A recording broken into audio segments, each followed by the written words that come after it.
Saya sekarang lagi berada di pendopo Kota Pasuruan di Jawa Timur. Saya akan bertemu dengan Wali Kota Pasuruan, Gus Ipul alias Saifullah Yusuf. Nanti kita akan ngobrol panjang bagaimana beliau mengatur Kota Pasuruan setelah beliau dilantik menjadi wali kota 2 minggu yang lalu. Yuk kita ke sana.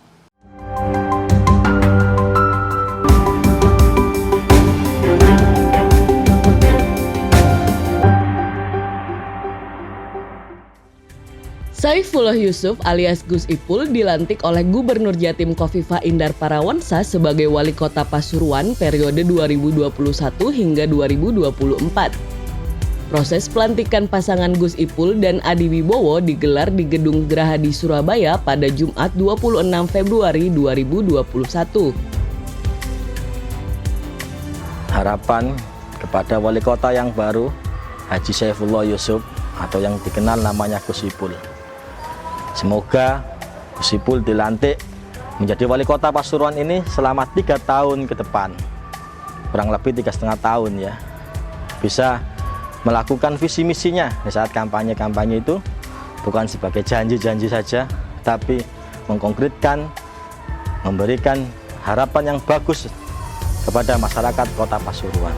Publik Jatim pasti ingat, Gus Ipul dan Khofifah pernah bersaing di Pilgub Jatim 2018. Khofifah yang mencalonkan diri sebagai Gubernur Jatim untuk ketiga kalinya akhirnya berhasil mengalahkan Gus Ipul. Sebelum mencalonkan sebagai Gubernur Jatim, Gus Ipul mewakili Soekarwo alias Pak Dekarwo 2 periode 2009 hingga 2019. Pada Pilkada serentak 2020, Gus Ipul berhasil mendapatkan hati rakyat Kota Pasuruan hingga dilantik oleh Gubernur Khofifah bersama 17 kepala daerah lainnya. Dalam wawancara eksklusif oleh News Director Tribun Network, Feby Mahendra Putra dengan Wali Kota Pasuruan Gus Ipul memaparkan 3 agenda super prioritas di awal kepemimpinannya. Assalamualaikum warahmatullahi wabarakatuh. Salam damai sejahtera buat kita semua. Saya Feby Mahendra, pemimpin redaksi Harian Surya yang juga Direktur Pemberitaan Tribun Network. Kali ini saya bersama dengan seorang tokoh muda. Karena beliau memang masih muda, 10 tahun beliau menjadi Wakil Gubernur Jawa Timur, mendampingi Pak Dekarwo, dan pada tahun ini, tahun 2021, beliau mendapat amanah baru sebagai Wali Kota Pasuruan. Sebuah kota yang sangat terkenal di Jawa Timur. Kita mau ngobrolin dengan beliau adalah Saifullah Yusuf, akrab dipanggil dengan Gus Ipul. Gus Ipul, apa kabar? Baik Mas Feby. Alhamdulillah. Alhamdulillah. Sehat-sehat hari ini kan? Alhamdulillah. Kebetulan kita sedang kumpul-kumpul ketemu Mas Feby. Alhamdulillah. Baik Gus Ipul. Gus Ipul 10 tahun menjadi wagub dan sekarang ini menjadi wali kota sebuah kota namanya Pasuruan, tentu berbeda Gus Ipul. Ya. Nah kira-kira setelah Gus Ipul dilantik menjadi wali kota, apa tantangannya kira-kira? Pertama, kota ini banyak potensi. Ya. Sebut saja misalnya salah satunya adalah makam Kiai Hamid. Ya. Sebagai sebuah ulama yang banyak dikunjungi makamnya oleh warga dari berbagai daerah. Yang ini tentu satu potensi yang sangat besar. Ya. Katakanlah gadik lapo-lapo kita sudah kedatangan tamu. Ya. Itu potensi. Satu. Tapi juga kita punya tantangan-tantangan yang cukup besar, di mana dari ukuran-ukuran pembangunan kita masih tertinggal dari kota-kota, tidak hanya di Jawa Timur tapi kota di Jawa. Pulau Jawa secara umum.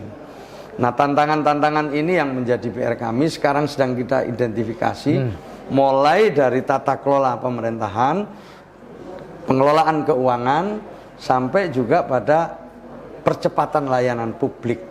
Yang ini menjadi PR cukup serius, di mana pada saat saya kampanye menjadi titipan dari para pemilih. Ya.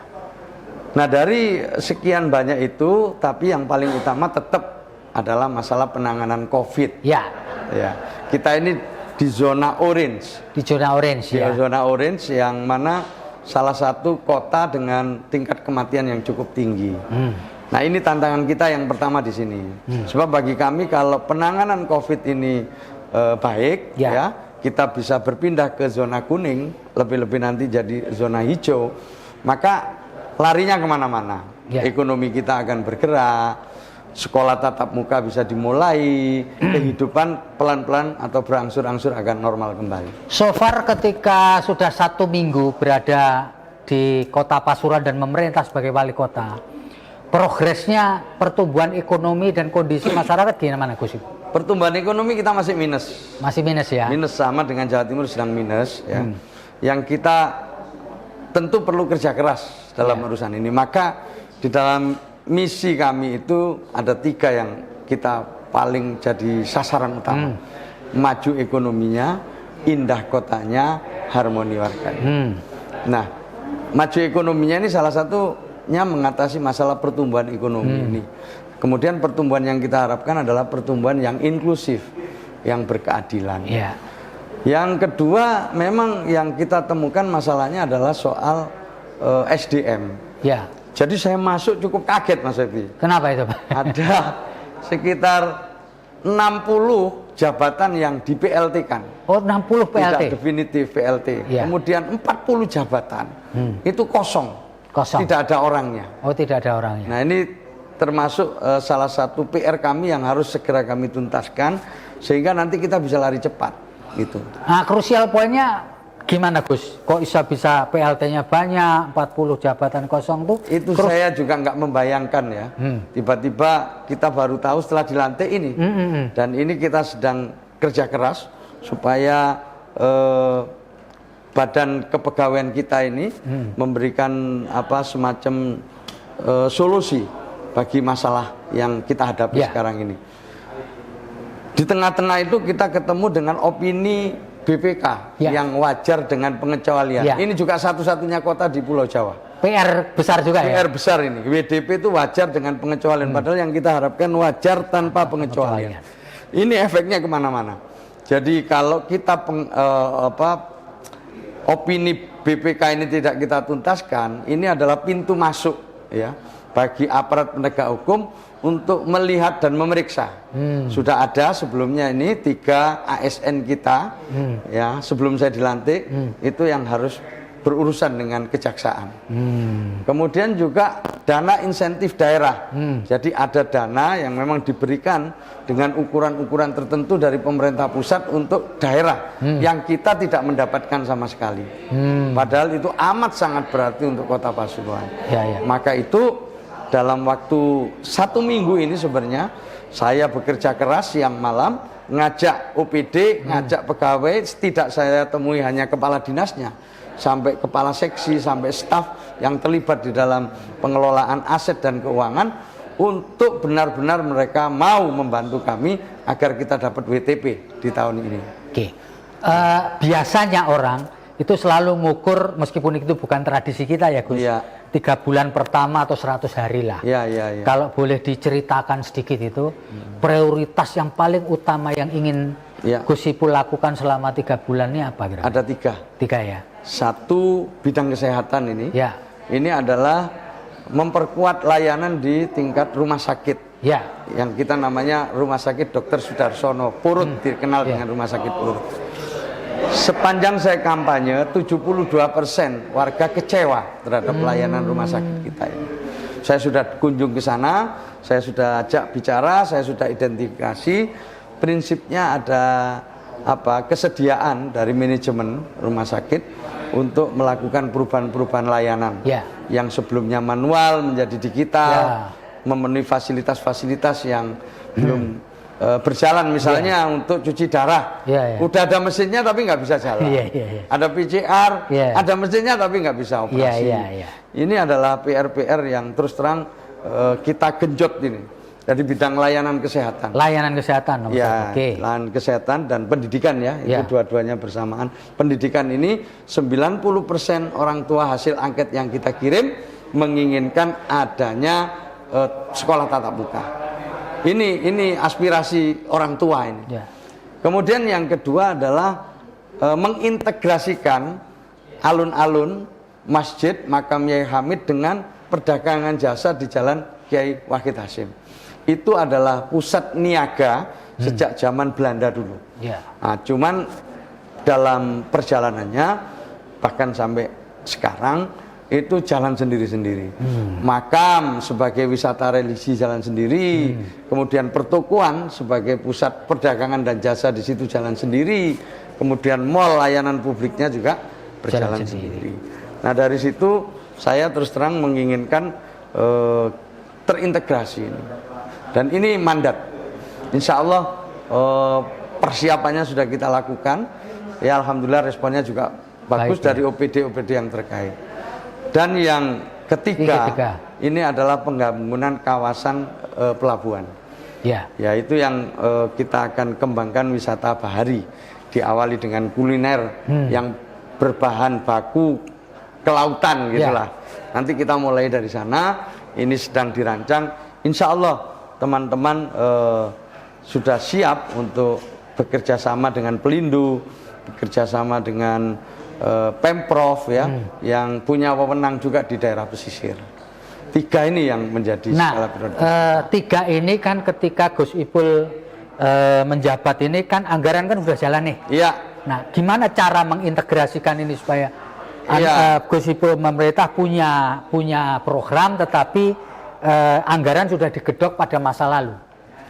Itu yang sebenarnya sedikit kecewa saya kemarin ketika kami membuat tim transisi, tapi bertepuk sebelah tangan. Sehingga kita tidak bisa menyisipkan visi misi kami atau skala prioritas kami. Nah, saya mencoba memilah-milah dengan Pak Wakil Wali Kota, dengan Pak Anom sebagai PLT Sekretaris, untuk mencoba menyisipkan mana yang kemungkinan bisa dibantu untuk mempercepat usaha-usaha rintisan kita. Misalnya gini, layanan digital. Kita di dalam mengintegrasikan alun-alun dan sekitarnya tadi, di situ ada layanan digital, layanan satu pintu atau mall pelayanan publik gitu. Nah, yang perencanaan yang tercecer itu kita integrasikan, kita jadikan satu untuk mempercepat lahirnya satu pelayanan yang sudah terintegrasi antar OPD. Ini yang bisa kita lakukan sementara seperti itu. Nah, nanti di pergeseran anggaran di akhir tahun insya Allah akan kita coba maksimalkan lagi. Jadi iki wis yo saiso-isone saiki, saiso-isone. Sebisa-bisanya. Seoptimal mungkin gitu ya. Seoptimal mungkin. Gus, ketika dilantik menjadi wali kota kemudian menduduki jabatan baru ini, ada nggak cerita lucu atau cerita sesuatu yang mengejutkan Anda selama waktu pendek ini menjadi wali kota baru di Pasuruan ini? Iya, banyak teman-teman saya masih kaget loh, wali kota atau saya ini banyak juga yang nggak ngikuti gitu. Loh, kok wis dadi wali kota? Banyak juga yang seperti itu. Ya, selama 10 tahun menjadi wakil gubernur, tentu berbeda nuansanya ketika Gus Ipul menjadi wali kota. Apa yang berbeda nuansa dari Gus Ipul menjadi wakil gubernur dan wali kota? Ya, wali kota atau gubernur, presiden kan pengambil keputusan. Sementara wakil ini adalah pihak yang membantu untuk mengambil keputusan itu. Nah, jadi tentu berbeda. Sekarang pengambil keputusan dulu, saya membantu Pak Gubernur untuk mengambil keputusan-keputusan. Nah, sekarang saya mengambil keputusan itu berdasarkan masukan dari wakil wali kota dan juga masyarakat secara umum. Gitu ya? Ya, maka itu niat saya di sini, saya juga ingin memberikan satu legacy ya. Dari pengalaman saya pernah jadi menteri, kemudian pernah jadi wakil gubernur kemarin. Nah, saya kenapa Mas yang memotivasi saya untuk ikut di dalam pilihan wali kota Pasuruan kemarin itu adanya keinginan dari pengalaman yang sudah saya miliki untuk bisa menjadi legacy atau satu warisan yang mungkin nanti akan bisa jadi sesuatu yang menginspirasi bagi pemerintah-pemerintah yang akan datang. 2 tahun lalu Gus Ipul ikut kontestasi keliling Jawa Timur menjadi Nggih. calon gubernur. Nggih. Lalu kemudian pada masa pandemi tahun 2020 kembali ikut kontestasi, Iya. melakukan campaign untuk wilayah yang lebih kecil. Nggih. Ada bedanya nggak, Gus? Bisa cerita nggak, Gus? Ketika Anda berkontestasi di tingkat provinsi, lalu kemudian harus berkontestasi di tingkat wali kota di Pasuruan yang wilayahnya meliputi 4 kecamatan. Ada yang beda nggak? Iya, kalau dulu kita nggak tahu detail ya. Iya. Ya, jadi kita memang wilayahnya 770 lebih kecamatan. Ya. Sekarang hanya 4 kecamatan gitu. Dan jumlah penduduknya, luas wilayahnya itu juga jauh beda. Ya. Tapi ketika kita di Pilgub kemarin itu kita tidak bisa tahu lebih detail. Ya, kita hanya bisa melihat secara makro. Tapi kalau di sini saya bisa langsung melihat lebih detail dan bisa waktunya itu kan, waktu yang kita punya itu bisa kumpul lebih banyak dengan masyarakat. Kalau dulu kan 50% lebih perjalanan. Ya. Ya, 50% lebih perjalanan. Berjalan rono ora. Tapi sekarang ya alhamdulillah, jadi waktunya bisa lebih banyak ketemu dan lebih banyak melihat realitas. Ya. Tetapi samalah pada prinsipnya sama, karena semuanya saya awali dengan visi. Saya awali dengan suatu misi yang ketika saya turun ke bawah itu sudah enak gitu, karena ada yang dibawa gitu. Ya. Intinya gini, ketika saya jadi wagub dulu saya mempelajari Jawa Timur ya, kemudian saya jadikan buku. Lah buku itu kemudian saya jadikan visi misi. Dengan gitu saya lebih enak, jadi bisa lebih runtun gitu. Nah kemarin juga gitu, sebelum saya mulai saya cukup punya waktu yang lama ya, 4 sampai 5 bulan persiapan itu, sehingga saya bisa lihat, mempelajari, bikin buku, dari buku itu saya bikin visi misi. Gus, ada nggak cerita menarik ketika Anda berkontestasi di tingkat gubernur dan di tingkat wali kota? Ada nggak cerita menarik sepanjang mengikuti kontestasi, baik di tingkat gubernur maupun di tingkat wali kota di Pasuruan ini? Ada sesuatu yang membekas gitu waktu dibandingkan antara waktu gubernur dengan wali kota ini? Ya, pertama saya pernah dulu belum ada tol seperti sekarang ini ya. Ya. Dulu saya itu pernah pagi di Surabaya, ya, kemudian naik pesawat di Banyuwangi. Dari Banyuwangi saya balik lagi ke Surabaya, malamnya di Ngawi itu pernah itu. Ya. Jadi bisa itu sehari gitu. Ya. Dulu. Jadi tapi sekarang di sini cukup naik becak, naik sepeda ontel, ya, tambah sedikit motor atau mobil kita sudah bisa sampai dengan bisa waktu sampai yang di sangat lokasi-lokasi cepat. di mana lokasi kita mau campaign. Mau campaign. Jadi memang nanti saya banyak sih kesan-kesan, tapi untuk sekarang ini masih sedang saya catat ini nanti. Saya sedang catat. Ya. Nah, sebagai kepala daerah tentu ingin investasi masuk. Iya. Perhatian proyek baru masuk. Iya, betul. Apa yang Gus Ipul mau lakukan supaya orang ngelirik kota Pasuruan ini? Entah itu dalam bentuk investasi, proyek pemerintah pusat. Ini menarik ini contoh yang menarik. Jadi gini, setelah saya dilantik 3 hari kemudian asisten ekonomi ketemu saya, minta nandatangani suatu surat di mana surat ini dalam bentuk peraturan wali kota yang intinya adalah memberikan izin-izin kepada perusahaan yang jumlahnya lebih dari 15. Di mana perusahaan ini izin sudah bertahun-tahun. Ini terus saya tanya, kenapa kemarin-kemarin kok nggak dibuat seperti ini? Karena belum ada RT RW-nya.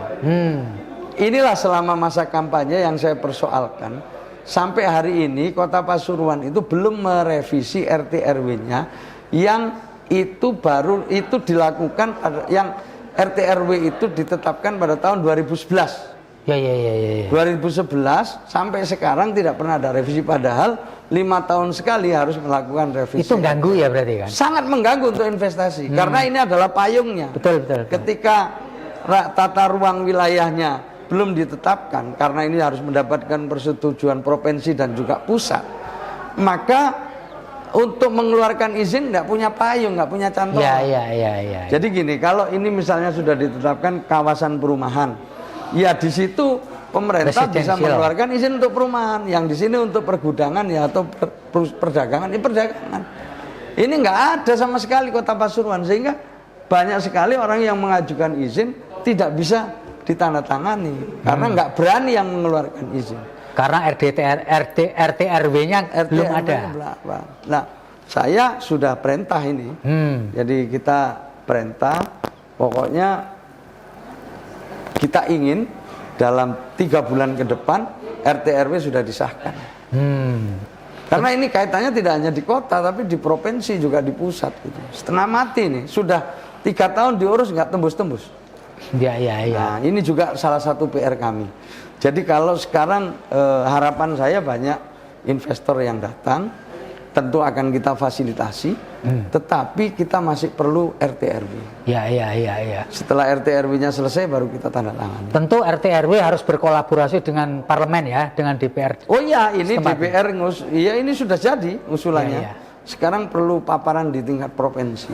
Seringkali kepala daerah harus berhadapan dengan parlemen. Nah, menurut Gus Ipul, DPRD Kota Pasuruan ini, alhamdulillah. Kemarin kita didukung mayoritas DPR ya, kita 21 dari 30. Jadi insya Allah so far hubungannya nggak ada masalah sekali, ya. Baik sekali. Alhamdulillah baik sekali. Ya, DPRD itu kan bagian dari Pemkot atau bagian dari pemerintah daerah. Beda dengan DPR.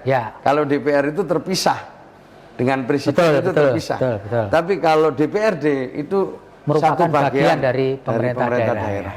So far no problem. Insya Allah tidak ada masalah sama sekali. Bahkan mereka berkali-kali ketemu saya siap memberikan dukungan. Kebetulan sekarang ini pemerintah lagi melakukan satu upaya untuk memutus mata rantai COVID-19 adalah lewat vaksinasi.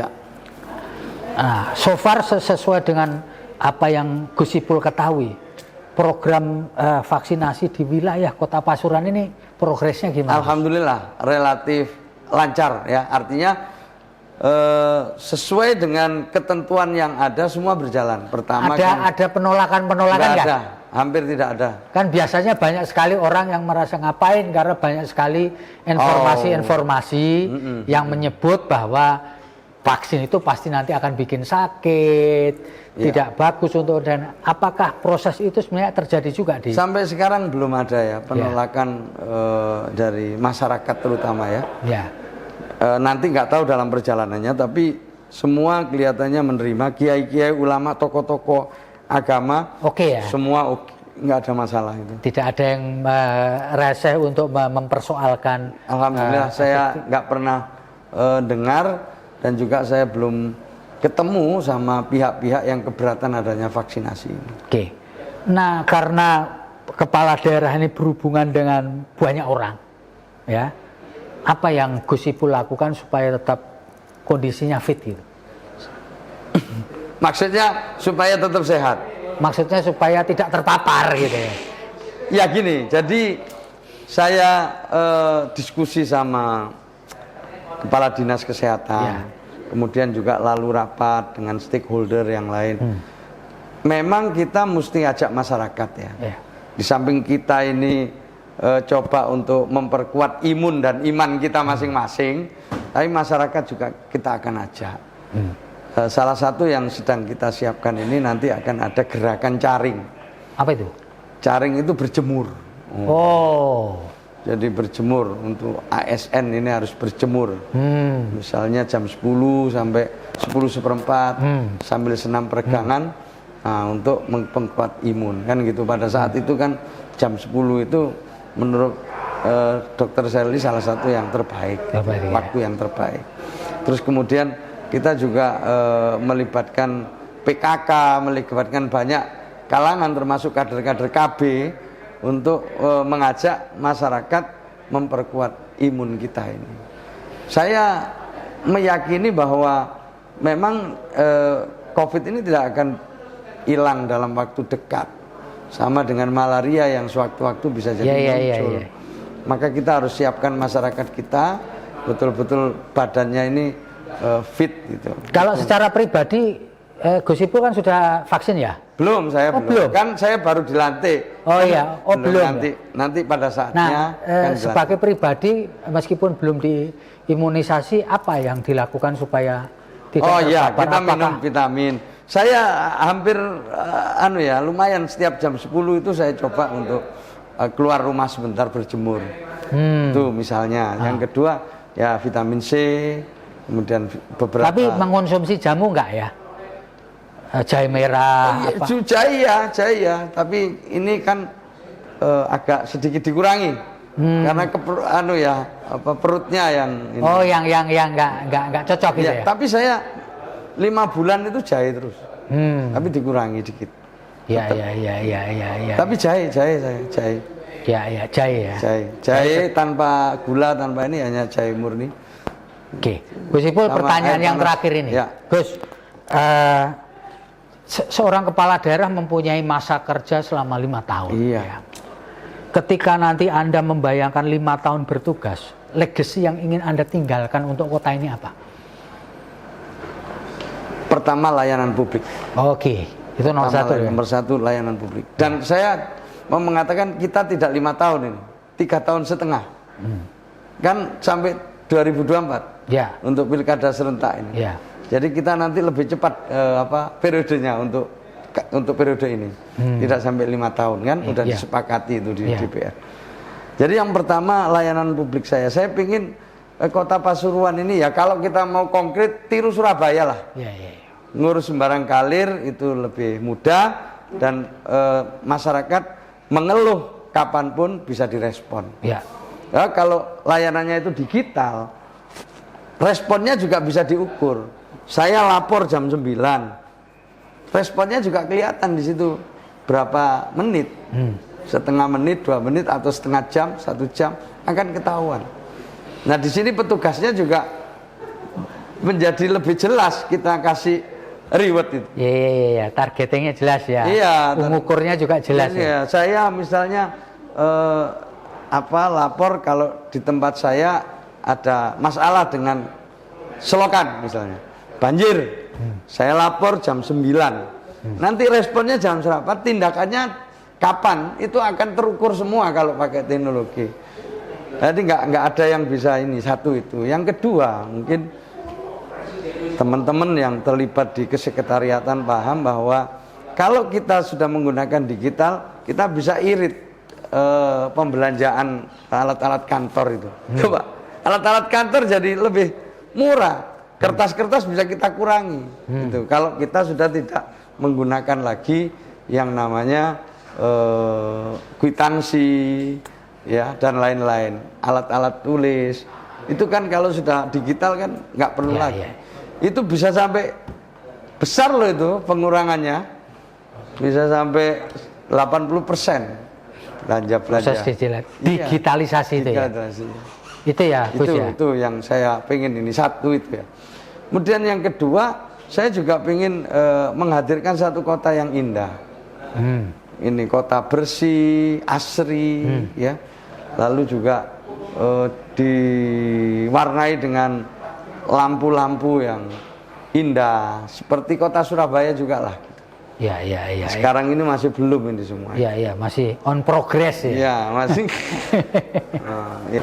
Oke, Tribunas, semuanya kita telah ngobrol panjang dengan Gus Ipul, Wali Kota Pasuruan. Kita tentu terima kasih dan berharap apa yang akan dilakukan Gus Ipul mendapatkan dukungan dan masyarakat dan tercapai apa yang dicita-citakan.